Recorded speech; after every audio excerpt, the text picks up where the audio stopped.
ആദ്യം കർണാടകയിൽ ബാംഗ്ലൂരിൽ വച്ചാണ് UGC ഡ്രാഫ്റ്റ് ഗൈഡ് ലൈൻസുമായി ബന്ധപ്പെട്ട് വിയോജിപ്പുകളുള്ള സംസ്ഥാനങ്ങളിലെ ഉന്നത വിദ്യാഭ്യാസ മന്ത്രിമാരുടെ ഒരു കോൺക്ലേവ് സംഘടിപ്പിച്ചത്. അതിനെ തുടർന്ന് കേരളത്തിൽ വളരെയേറെ ബഹുജന പങ്കാളിത്തത്തോടു കൂടി തന്നെ വിപുലമായൊരു കൺവെൻഷൻ 20-ാം തീയതി വിളിച്ചു ചേർക്കുകയുണ്ടായി.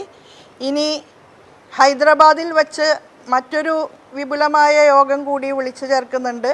തുടർന്ന് പാർലമെൻറ്റ് സെഷൻ ചേരുന്ന സന്ദർഭത്തിൽ എല്ലാ സംസ്ഥാനങ്ങളിലെയും ഹയർ എഡ്യൂക്കേഷൻ മിനിസ്റ്റേഴ്സിൻ്റെ ഒരു ഡെലഗേഷൻ കേന്ദ്ര ഉന്നത വിദ്യാഭ്യാസ മന്ത്രി ശ്രീ ധർമ്മേന്ദ്ര പ്രധാനെയും പ്രധാനമന്ത്രിയെയും സന്ദർശിച്ച് ഈ വിഷയവുമായി ബന്ധപ്പെട്ട വിയോജിപ്പുകളും ഡ്രാഫ്റ്റ് ഗൈഡ് ലൈനിൽ ഉൾച്ചേരുന്ന ചില കാര്യങ്ങൾ ഉണ്ടാക്കാനിടയുള്ള സാമൂഹ്യ പ്രത്യാഘാതങ്ങൾ, അക്കാദമിക് ക്വാളിറ്റിയുടെ ഡൈല്യൂഷൻ, ഇതെല്ലാം സംബന്ധിച്ച് ചൂണ്ടിക്കാണിച്ച് നിവേദനം സമർപ്പിക്കാനും ഉദ്ദേശിക്കുന്നുണ്ട്.